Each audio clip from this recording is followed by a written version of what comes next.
Graças a Deus, meus queridos, pelo que nós temos ouvido acerca dos louvores entoados ao Senhor. Nesta hora eu recebo a permissão para trazer-lhes a mensagem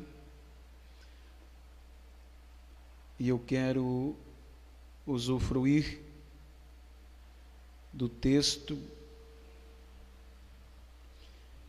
e fazendo alusão à leitura oficial que nós lemos acerca do juízo final. Quando nós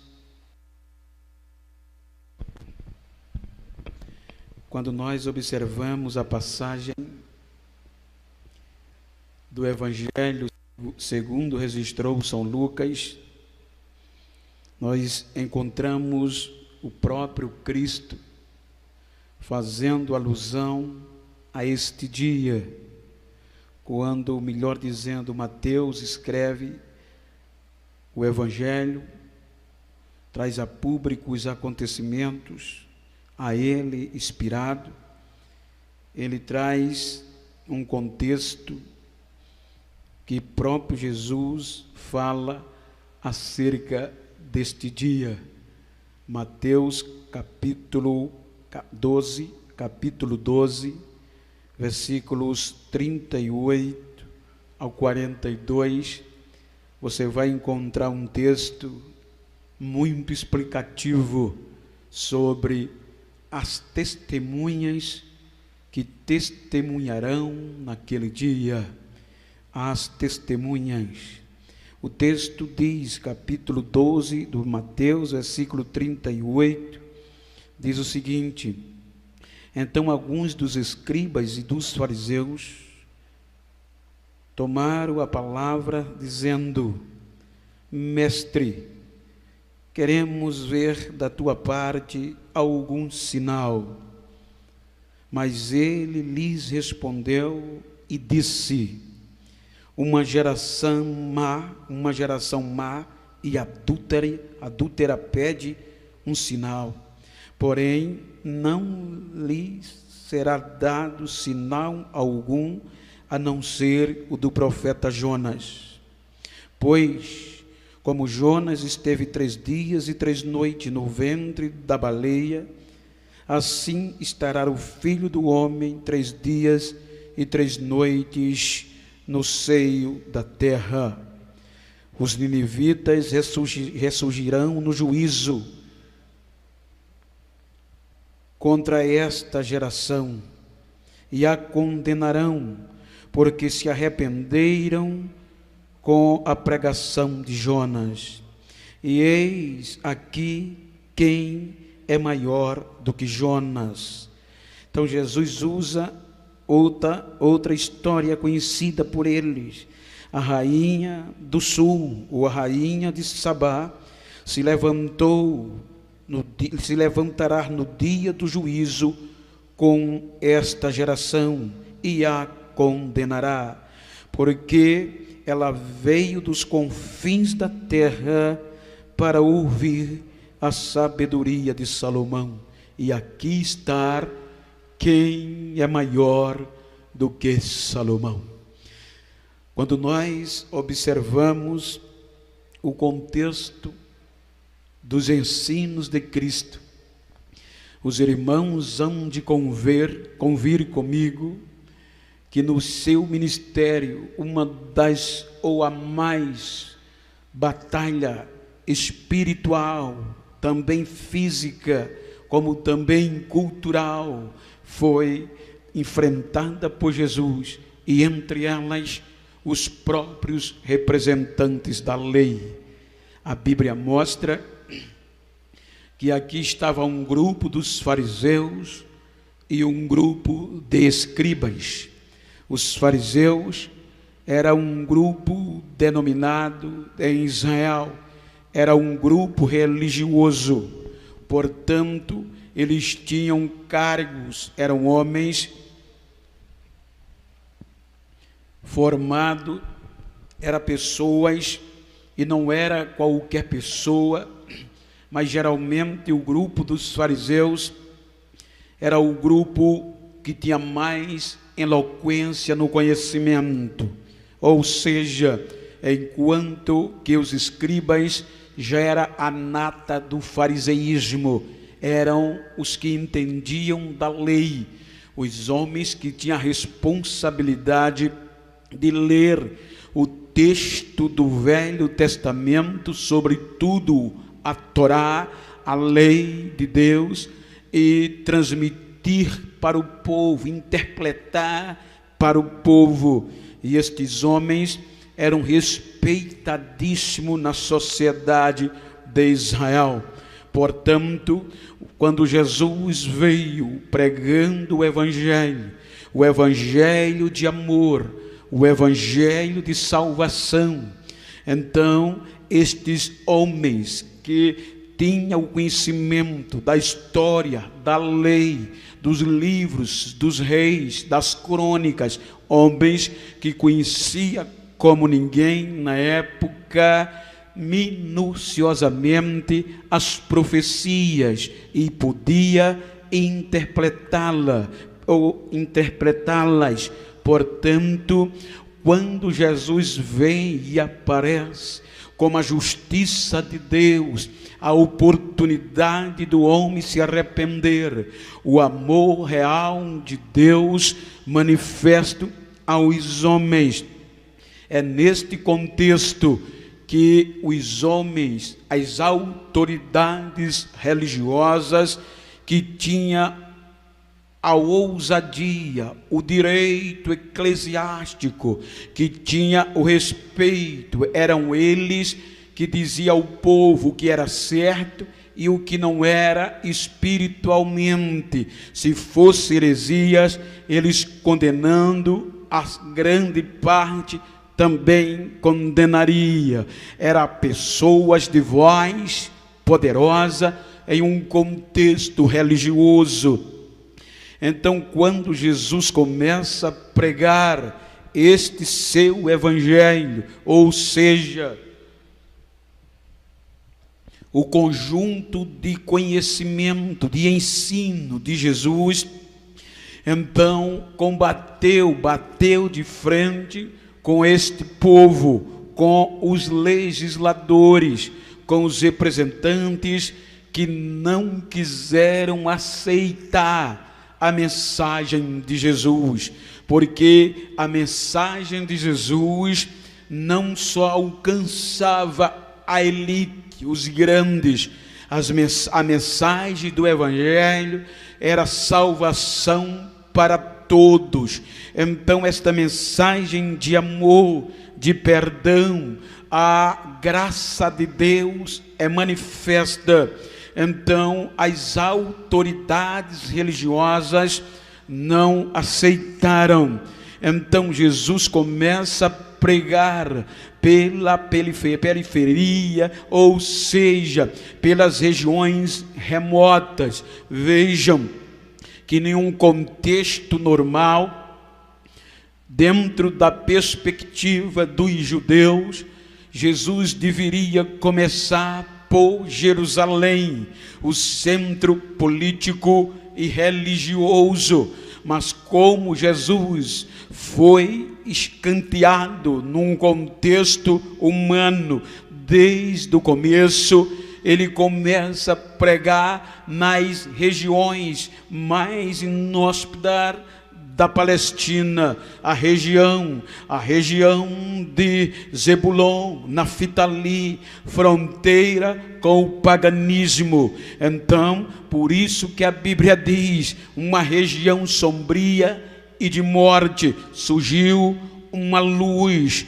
Então o Evangelho veio com sinais, maravilhas e prodígios, e o maior efeito era conversão, o perdão dos pecados para quem se arrependia, porque Jesus pregava que quem crer nele e aceitar e praticar os seus ensinos seria livre do juízo final, não haveria mais condenação, só para aqueles que o reconhecesse como Filho de Deus, aceitando e a própria prática demonstrando esta aceitação.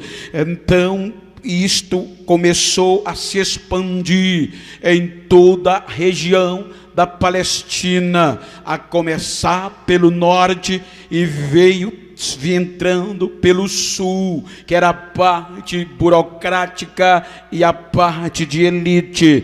Então, quando perceberam que este Jesus era mais poderoso do que todos os zelotes juntos, então, em um contexto religioso, não só politicamente, mas sobretudo religiosamente, desencadeou-se uma perseguição implacável para abafar a Jesus.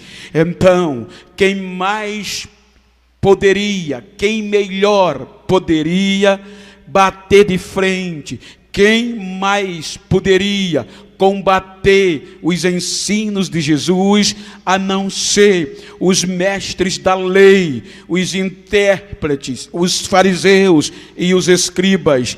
Ora, a Bíblia diz, aqui Mateus registra, que Jesus em uma certa ocasião está ensinando sobre como expulsar os espíritos imundos, e muitos milagres haviam sido feitos.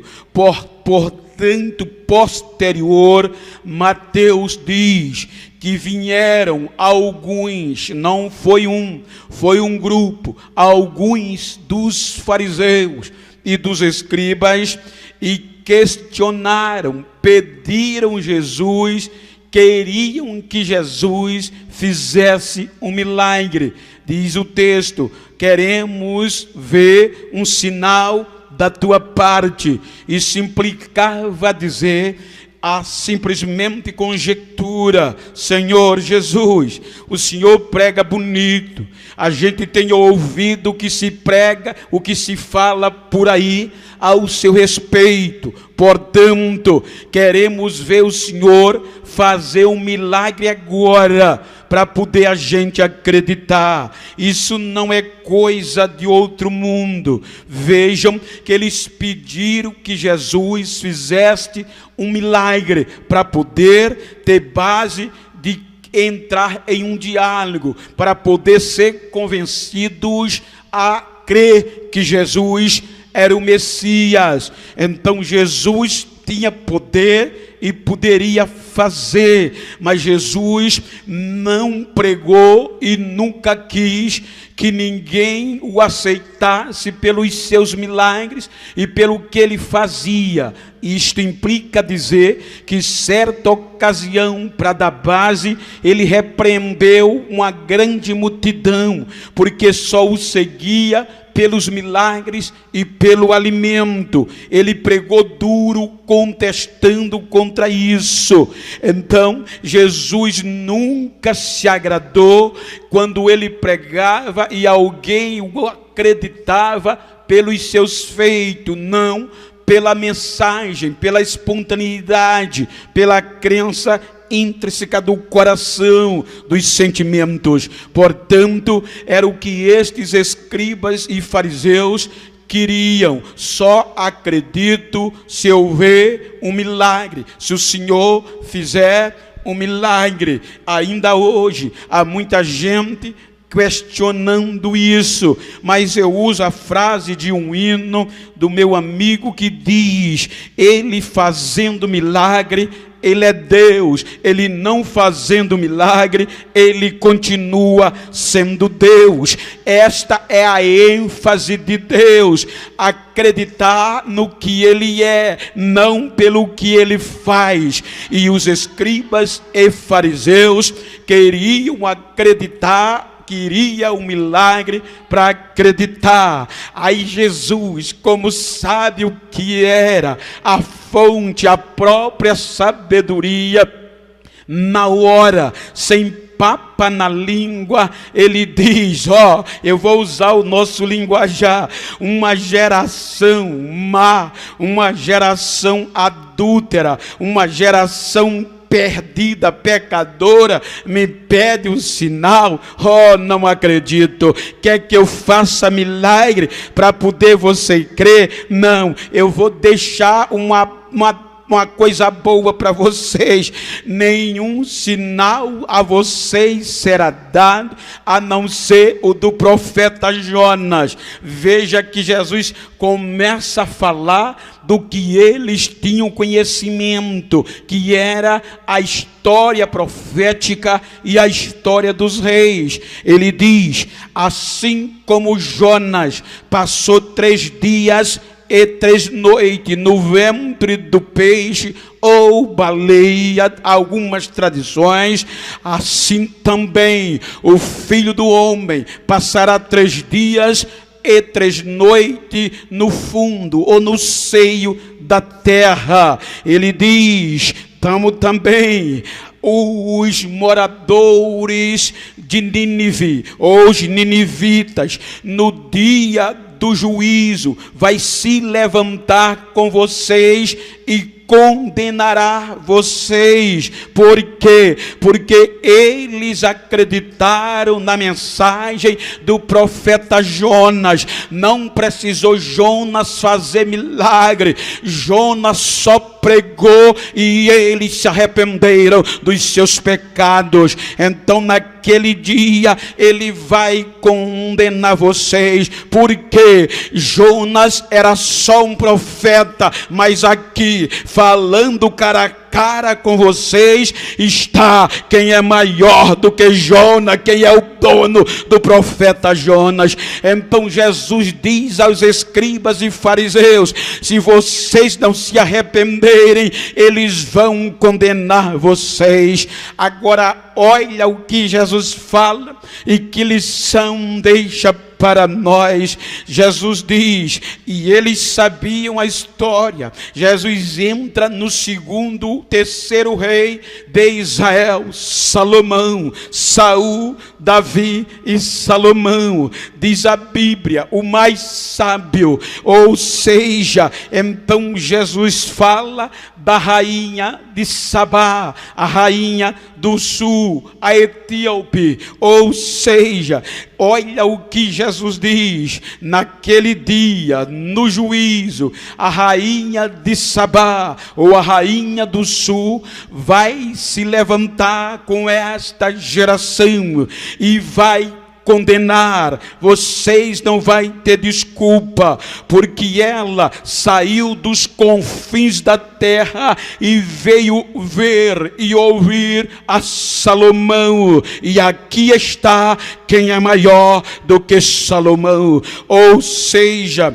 eu quero partir desse pressuposto que não vamos ter desculpas naquele dia. Primeiro, os ninivitas, quando alguém disser, não, cale a boca, eu não precisei ver milagre, eu acreditei na pregação e no amor, na misericórdia de Deus.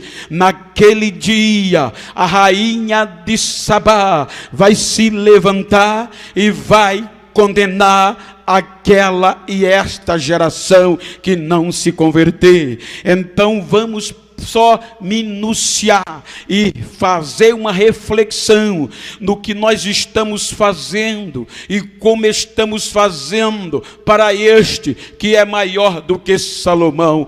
Olha que lição! Uma pagã, uma mulher que tinha conhecimento, que tinha nome, que tinha dinheiro, o que ela fez? Por quê? Porque um dia, lá na Etiópia, no templo do rei dos reis, do rei Salomão, a notícia se espalhou por todo mundo que em Jerusalém tinha um rei chamado Salomão, sábio como ninguém. Tinha um rei poderoso que construiu um palácio lindo. Tinha um rei que não havia no mundo como aquele. Então, quando a rainha de Sabá soube disso, questionou-se, porque dentro das entrelinhas e no contexto extra-bíblia, você percebe que ela era uma conhecedora, ela era uma mulher que gostava do conhecimento. Quando ela soube disso, então veio ao coração: não é verdade isso? Então diz a Bíblia que ela começou a planejar uma viagem, e uma viagem que iria custar caro, e além da viagem, o objetivo era fazer perguntas difíceis, enigmáticas, para testar a sabedoria de Salomão. Ela tinha conhecimentos muito avançados. Então a Bíblia diz que ela preparou uma série de perguntas e planejou: se ele responder as perguntas, eu sei que ele é sábio. Portanto, quando nós observamos, a sua intenção era de aliança, era de conhecer, era de ouvir o rei Salomão. Vejam, agora nós vamos meditar na Etiópia. A Etiópia, só para os irmãos ter uma ideia, está a cerca de 4.100 quilômetros de Jerusalém. Olha que não é pouco. É como você sair de Maceió para o Porto Alegre, para a divisa com a Argentina, ou seja, 4.100 quilômetros aproximadamente, porque de Maceió para Porto Alegre vai dar cerca de 3.600 quilômetros. Com mais 600 quilômetros você chega em Uruguaiana, na fronteira com a Argentina. Então era você sair de Maceió e partir 4.100 quilômetros, e não tinha automóvel, não tinha aviões, tinha que ser de animais e a pé. Ou seja, se partirmos do pressuposto de que 50 quilômetros por dia com a força do animal, isso implicava dizer quase 3 meses causticantes, 3 meses de dura viagem de Etiópia para Jerusalém, cerca de 80 dias a 85 dias, 3 meses, vamos fechar 90 dias para chegar em Jerusalém. Só que olha a sabedoria e o entendimento. Era grande, era rainha, mas ela disse: eu estou indo a Jerusalém, eu não vou para pedir, eu vou para ofertar ao rei e ouvir a sua sabedoria, caso ele queira me atender. Então ela começa a se preparar para a viagem. A Bíblia diz no capítulo 10 do primeiro livro dos Reis, esta história, ela prepara uma grande comitiva.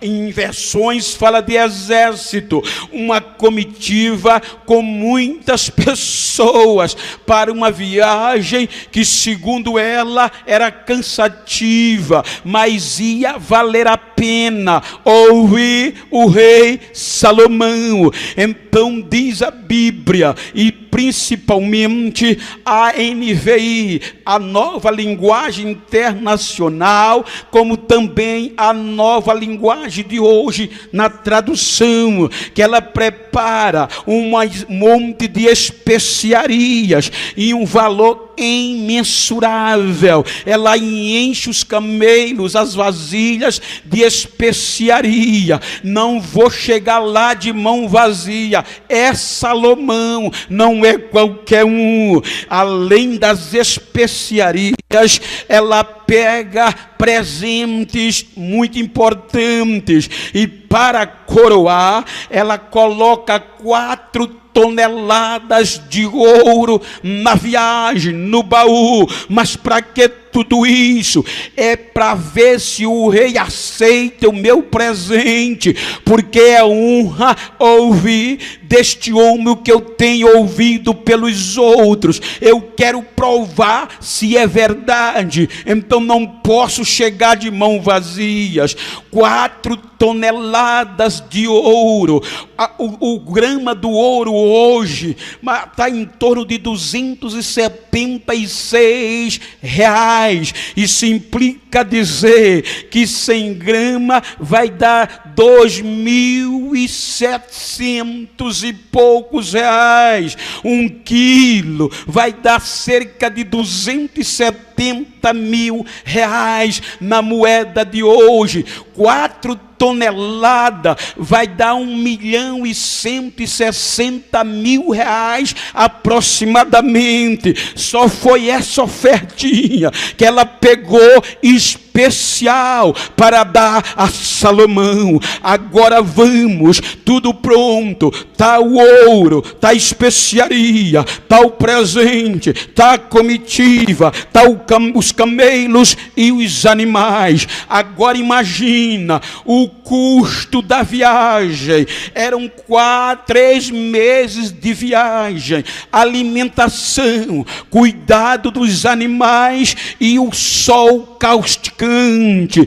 Era um empreendimento doloroso, era insensatez, era falta de juízo, era desnorteamento. Como é que pode? Para ouvir um homem, vale a pena, dizia ela, vale a pena. Não mensurou os perigos da viagem, os ladrões, os assassinos, que eram muito comum, os salteadores e os assassinos naquela época. Ela não temeu nem os desgastes físicos e nem o medo de nada. Eu quero chegar em Jerusalém. O meu desejo é chegar em Jerusalém. Isso tudo aqui é fichinha para eu chegar em Jerusalém. Vale a pena. Depois de uma dura e causticante viagem, a Bíblia diz que ela chega, quando ela chega em Jerusalém, desgastada pelo sol, desgastada pela viagem, com uma grande comitiva, já preparada. O capítulo 10 do livro dos Reis vai falar da sua chegada. Está falando da sua chegada, ou seja, ela vai dar entrada, ela vai chegar. A chegada você vai ver no versículo 2 do capítulo 10 do livro dos Reis. Ela chegou e com uma grande comitiva. Para quê? Para ouvir o rei Salomão dar resposta às suas perguntas. Até aqui, o presente, o ouro, especiaria guardada, porque a oferta ficou para o final. Salomão a recebeu. Você vai ver do versículo 2 ao versículo 10. Eu não vou ler para não tomar tempo, mas depois você vai anotando, ponto que dá muitas mensagens, cada ponto. Salomão a recebeu. Só em receber a rainha de Sabá, ela ficou estudiante, ficou perplexa e separou as mais difíceis perguntas, as imagináveis, para ver se ele respondia. Por isso que a Bíblia diz, por enigma. Ela queria ver se Salomão era bom mesmo, tinha sapiência. Então ela faz as perguntas, e no contexto que eu falei, a Bíblia diz que Salomão respondeu uma por uma com a maior facilidade. A Bíblia diz que ela ficou de queixo caído. Então depois depois que Salomão responde as perguntas com a maior facilidade, apresenta os apartamentos, a moradia do alto escalão. A Bíblia diz que quando ela vê aqueles apartamentos, começa a tremer. Depois ela vai comer na mesa do rei, e quando ela percebe a comida que tinha na mesa do rei, ficou perplexa.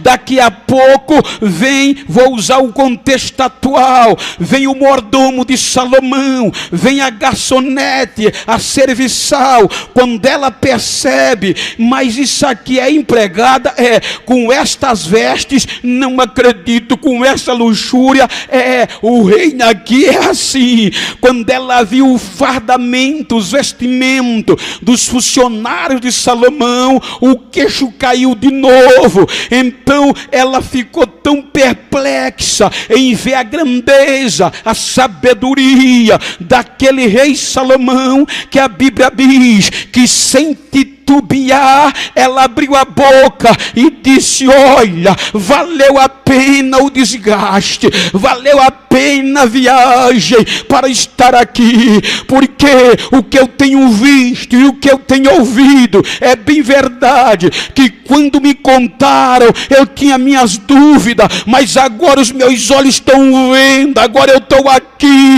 e eu estou perplexa, e não me contaram nem a metade da tua sabedoria, nem da tua grandeza. Então ela pegou o ouro, diz a Bíblia, pegou as especiarias, pegou os presentes e deu tanta coisa ao reino de Salomão, que a Bíblia diz que nunca chegou ninguém para ofertar daquele tanto. Ou seja, uma mulher foi tudo isso para ver e ouvir um homem chamado Salomão. E a Bíblia diz que quando Jesus olha para os escribas e para os fariseus, diz que esta mulher no juízo final vai ser testemunha, vai testemunhar com aquelas pessoas que se metem a besta e pensa que é alguma coisa. Ela vai se levantar no dia do juízo final. É o que nós lemos no Apocalipse capítulo 20,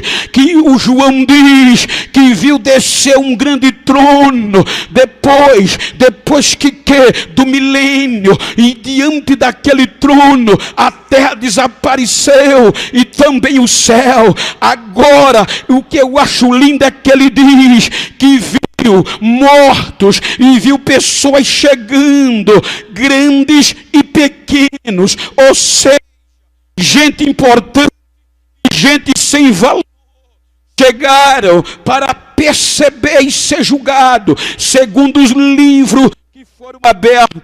Aquele livro, diz a Bíblia, abriu-se livros e depois outro livro, e todos que chegavam iam sendo julgados pelas obras. Não era por ter a cara bonita nem a cara feia, não era por ter cargo, por ter gravata, por ter paletó, não era por pregar bonito nem por cantar bonito, é pelas obras de cada um. E se alguém se meter a besta e dizer não, a rainha de Sabá se levanta e diz: você não fez nada, eu acreditei em Salomão, eu não tive a chance de acreditar e ouvir Jesus. Se ela fez isso por Salomão, imagina com Jesus. Aí Jesus disse àquele camboio de gente besta, escribas e fariseus: aqui está quem é maior do que Salomão, aqui está quem é maior do que Salomão. Naquele dia a rainha de Sabá vai ser testemunha. Aí eu questiono: o que é que nós estamos fazendo?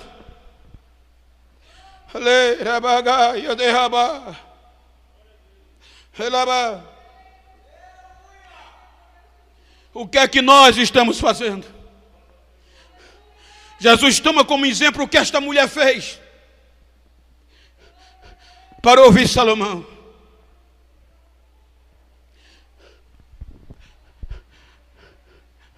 E ele disse: aqui está quem é maior do que Salomão. O sinal do profeta Jonas já se cumpriu com a ressurreição. E os ninivitas também vão estar lá. Eu sei. Como nós vamos chegar lá? Aleluia. A rainha de Sabá fez todo esse investimento para ouvir Salomão. E nós, quando eu digo nós, é que eu estou no meio, temos botado tanta dificuldade para ouvir estas palavras. Só para ter um exemplo, não estou. Isso é construtivo, entenda, não é crítica, é crítica construtiva. A gente ouve nas mídias que alguns cantores famosos fazem live, 300 mil pessoas acompanham. Cantores gospels vão fazer show, 50 mil acompanham. Estima-se que nós temos um campo em torno de 5 mil membros. E se você acompanhar os nossos cultos online, o máximo que chega é 200.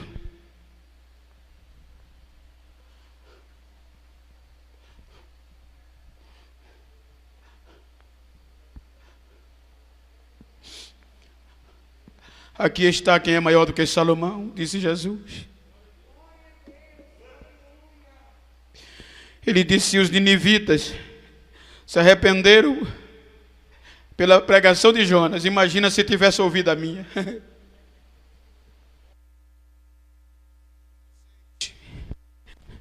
E vocês, geração pecadora, disse ele, adúltera, vem me pedir para fazer um milagre. Será o que já foi feito não é suficiente para você reconhecer que eu sou o Filho de Deus?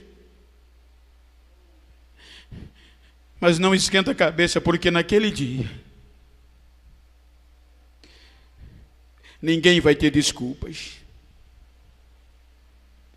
A Bíblia diz que todos, o mar vai dar conta dos que ia morrer afogado, vai devolver. O fogo vai devolver quem morreu queimado. A terra vai jogar para fora quem foi sepultado. Quem foi incinerado, o fogo vai ter que devolver. Para estar naquele dia, seja grande, seja pequeno, seja Hitler, seja o mendigo, seja o famoso, seja o desconhecido, vai estar naquele dia. Mas a Bíblia diz que nenhuma condenação há mais para aqueles que acreditam em Jesus sem precisar de milagres.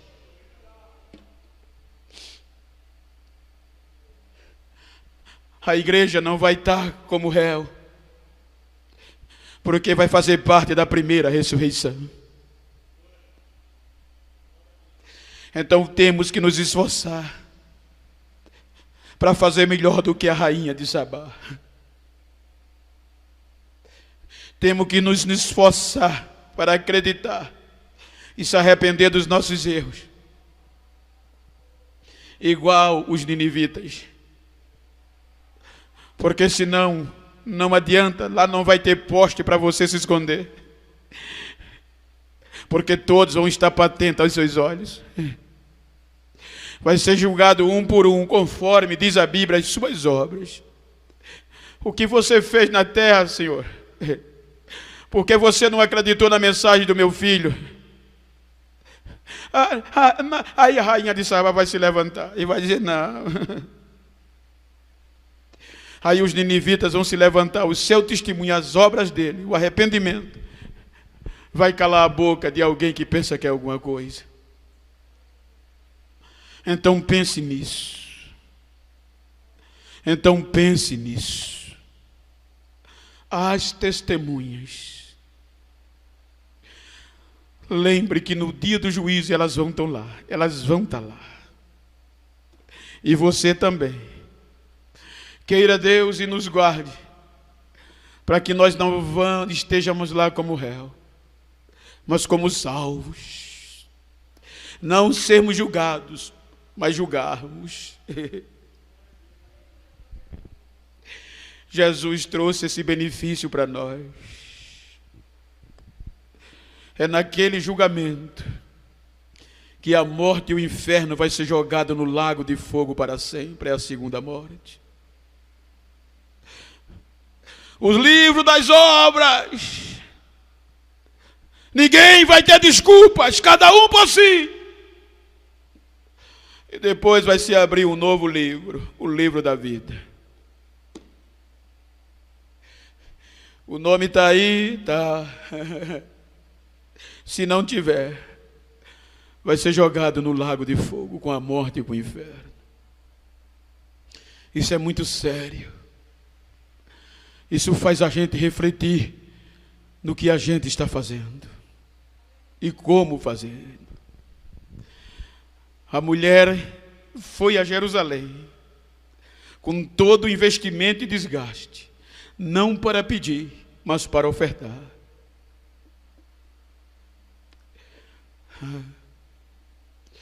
Ouviu o que queria e se derramou.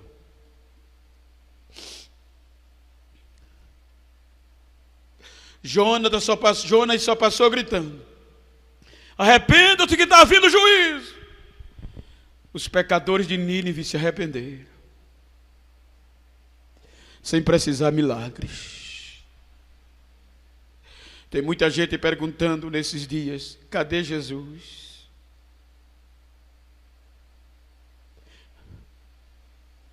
Eu acredito nele pelo que ele é. Diga comigo: eu acredito nele pelo que ele é, não simplesmente pelo que ele faz ou deixou de fazer.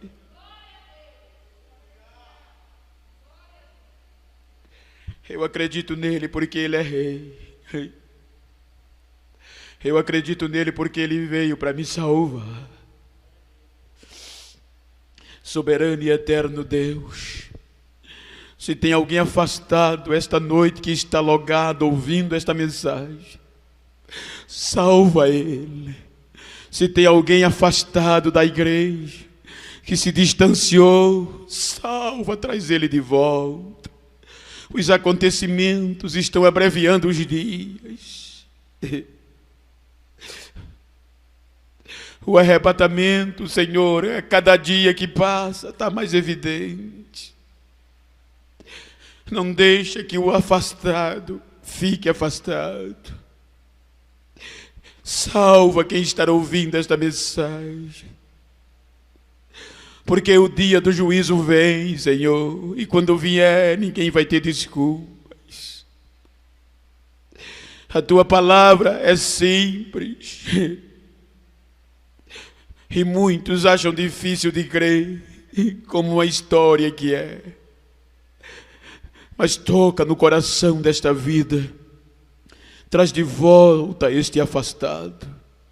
Toma eles no teu regaço, Senhor. Que eles possam refletir e saber que só em ti há refúgio, que só em ti há esperança, que só em ti há alívio. Então toca nesse coração nesta noite, em nome de Jesus. Então, se você está me ouvindo, eu nunca fiz isso nesses dias, mas agora eu estou sentindo em fazer. Se você está afastado, aí aonde você está me ouvindo, se você está afastado e você não é crente, lembre que o juízo vem. E naquele dia não vai ter desculpas.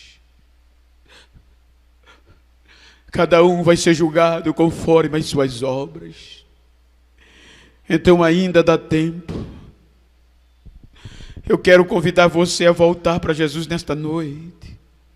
Eu quero convidar você a aceitar Jesus nesta noite, porque no dia do juízo haverá testemunhas que vai calar a boca desta geração que não aceitou. Então, aonde você estiver, aceite a Jesus. Volta para casa. Ainda dá tempo.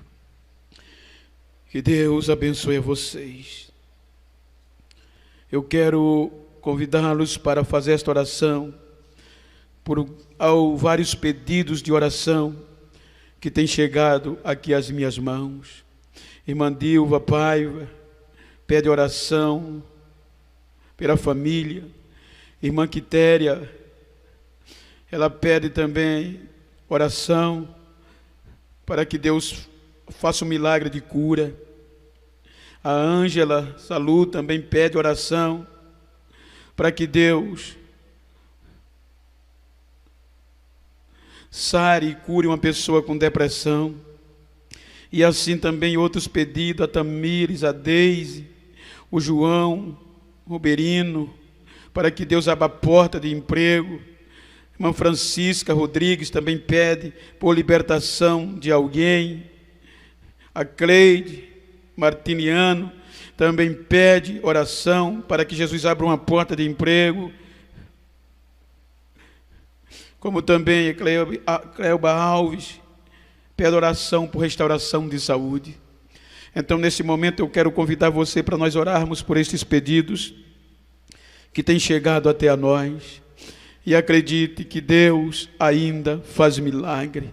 Não porque você merece, não porque a gente merece, mas porque Ele é Deus e Ele tem poder sobre tudo. Soberano Deus, estar aqui em minha mão direita esses pedidos que foram, Senhor, enviados para que a igreja ore. Senhor, a tua palavra diz: se 2 ou 3 estiver reunido em teu nome, o Senhor está presente. A tua palavra diz: se nós pedirmos ao Pai confiando, o Senhor faz acontecer. Então responda a esses pedidos de oração, Senhor, das irmãs e dos irmãos que estão pedindo por restauração, por porta de emprego, por saúde, Senhor, cura, por milagres.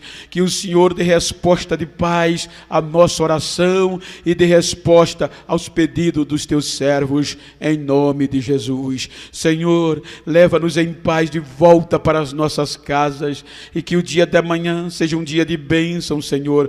Guarde-nos de todo mal que Ele venha trazendo. Guarde-nos dos salteadores, dos sanguinários. Guarde-nos, ó Deus, dos homens maus. Senhor, abençoe o nosso pastor, a sua família. Abençoa a tua igreja aqui em Rio Largo, em nome de Jesus. E todos dizem...